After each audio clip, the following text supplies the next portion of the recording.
माझा नवरा दिसायला चांगला नाहीये, फक्त त्याचं पाकीट क्यूट आहे म्हणून त्याच्यासोबत मी आहे. मित्रांनो, एका इन्फ्लुएन्सरनी कपलला प्रश्न विचारला, तर त्या बाईने या देते त्या इन्फ्लुएन्सरला उत्तर दिलं. मित्रांनो, व्हिडिओ पूर्ण भारतामध्ये व्हायरल होतोय, की अक्षरशः बायांना पाहिजे काय, की एखादा चांगला 6 फुटी हायटेड माणूस तिच्यासोबत थांबलेला आहे. परंतु मित्रांनो, तरी देखील ती डायरेक्टली सोशल मीडियावरती इन्फ्लुएन्सरला सांगते, की माझा नवरा दिसायला अत्यंत वाईट आहे. तो चांगला नाही दिसत, फक्त त्याचं पाकीट गरम आहे, त्याच्या पाकिटामध्ये पैसे आहेत, म्हणून मी त्याच्यासोबत आहे. म्हणून मी याच्यासोबत राहते. तो मला प्रत्येक गोष्टी घेऊन देतो, तो शॉपिंग करायला देतो. प्रत्येक गोष्टीमध्ये त्याचं इन्व्हॉल्वमेंट माझ्यासाठी चांगलं आहे. त्यामुळं त्याचं पाकीट क्यूट आहे, म्हणून मी त्याच्यासोबत आहे. मित्रांनो, ही घटना काय आहे याच्याबद्दल मी बोलूया. थोडंसं मला डिस्टर्ब झालं होतं, ज्यावेळेस ही रील माझ्या फीडमध्ये आली होती. मित्रांनो, एका मॉलमध्ये 2 कपल आले होते. मित्रांनो, जो नवरा होता तो थोडासा वयस्कर दिसत होता आणि जी बायको होती ती यंग होती. मित्रांनो, त्या इन्फ्लुएन्सरने जाऊन त्या बायकोला प्रश्न विचारला, की "तुझा जो नवरा आहे, तुम्ही दोघं कपल कसे आहात? म्हणजे कसे कपल आहात? एकमेकांचं कोऑर्डिनेशन कसं आहे? तुम्ही एकमेकांना कसं बोलता?" यांसारख्या गोष्टी तिने त्याला विचारल्या आणि याच्यामधनं बायकोचं उत्तर ऐकून अक्षरशः एखाद्या माणसाला घाम फुटला असता. त्या माणसाने जर मराठी माणूस आपला एकदम रागडा, रणगाडा माणूस असता ना तिथं, कानफड फोडलं असतं जागेवरती. परंतु मित्रांनो, त्या माणसाने पण काय केलं नाही, अक्षरशः त्या गोष्टीला पण आश्चर्य वाटलं.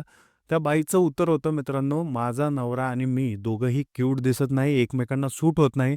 माझा आणि त्याचं म्हणजे एकदम विचित्र वाटतं. तो लिटरली अगली दिसतो, घाण दिसतो," असं ती बोलली. आणि सगळ्यात डेंजरस मित्रांनो, ज्यावेळेस तिने काय म्हणलं ह्याच्यामध्ये, की माझ्या नवऱ्याचं पाकीट गरम आहे, तिचं नवऱ्याचं जे पाकीट आहे ते क्यूट आहे. म्हणजेच काय, त्याच्यामध्ये पैसा जास्त आहे, तिच्याकडं त्या नवऱ्याकडं पैसा जास्त आहे, तो तिच्यावरती खूप सारा पैसा खर्च करतो.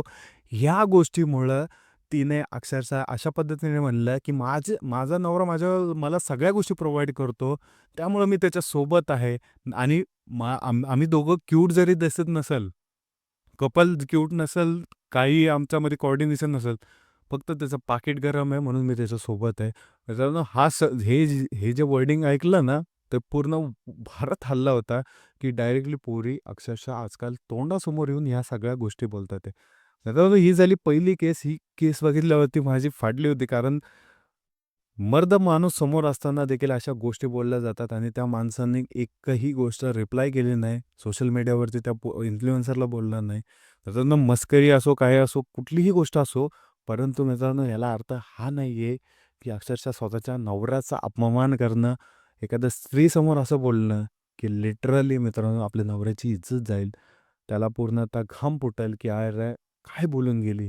मित्रांनो, तो साइड आउट झाला ना, त्याने काहीही बोललं नाही. दुसरी मोठी केस मित्रांनो, बायकोचं नवऱ्यासोबत बायकोचं सेपरेट लफडं होतं दुसरीकडं आणि ह्या लफड्यामुळं मित्रांनो, नवऱ्याला थोडीशी भनक लागली होती आणि डाऊट आला म्हणून नवऱ्याने घरामध्ये सीसीटीव्ही कॅमेरा इन्स्टॉल केले.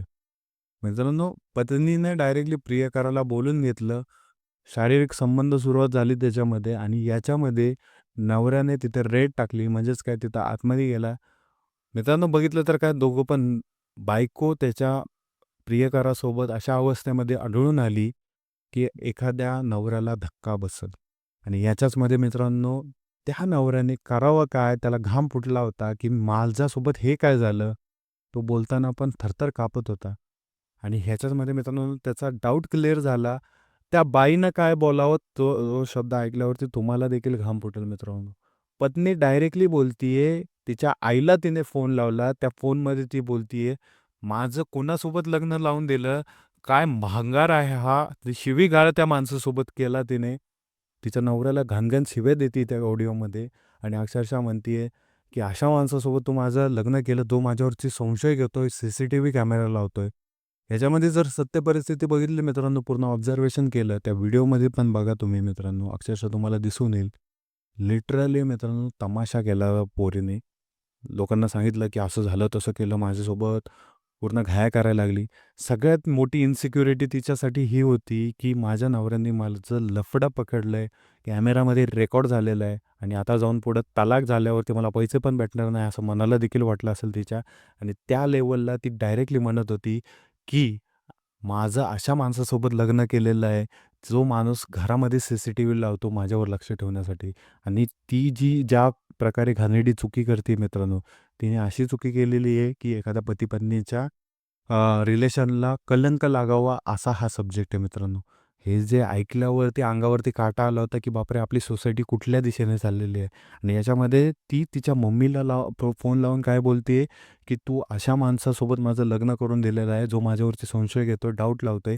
ती स्वतःहून कॉट झालेली आहे. तिचं लफडं पकडलं गेलेलं आहे आणि लफडं पकडल्यावरती बाई म्हणतीये, की "कसल्या माणसासोबत तू माझं लग्न लावून दिलं, जो माझ्यावर संशय घेतोय." आणि ती कॉट झाली आहे मित्रांनो. लिटरली तिचं अफेअर पकडलं गेलंय. त्यानंतर तिचे वर्ड असे आहेत, की "मम्मी माझं कुठल्या माणसासोबत लग्न लावून दिलं, जो माझ्यावर डाऊट घेतोय." हा व्हिडिओ व्हायरल झाल्यावरती काय कारवाई झाली आहे, त्यांच्यासोबत काय झालं असेल हे कोणालाच माहिती नाही. परंतु आपण आपल्या देशामध्ये एवढे मॉडर्न विचार झालेले आहेत बायांचे, की मित्रांनो त्यांना सगळ्या गोष्टी कॉमन वाटायला लागलेल्या आहेत. फ्रीडमच्या नावाखाली असेल, सगळ्या गोष्टी असेल. ही इट्स हर चॉईस म्हणून एक शब्द येतो मित्रांनो इंग्लिशमध्ये. ती तिची चॉईस आहे.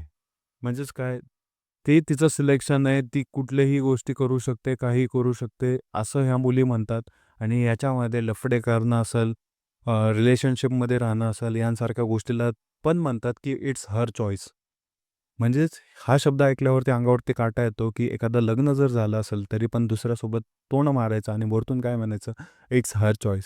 It's not her choice, it's cheating. म्हणजेच काय, ह्याला म्हणायचं धोकाधडी करणं, बेईमानी करणं, घाणेरडापणा करणं, ना की एक it's her choice, feminism, freedom यांसारख्या गोष्टी ह्याला अप्लाय होत नाही.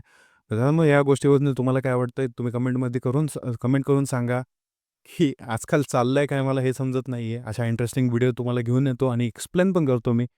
भेटूया पुढच्या व्हिडिओमध्ये. जय हिंद, जय महाराष्ट्र.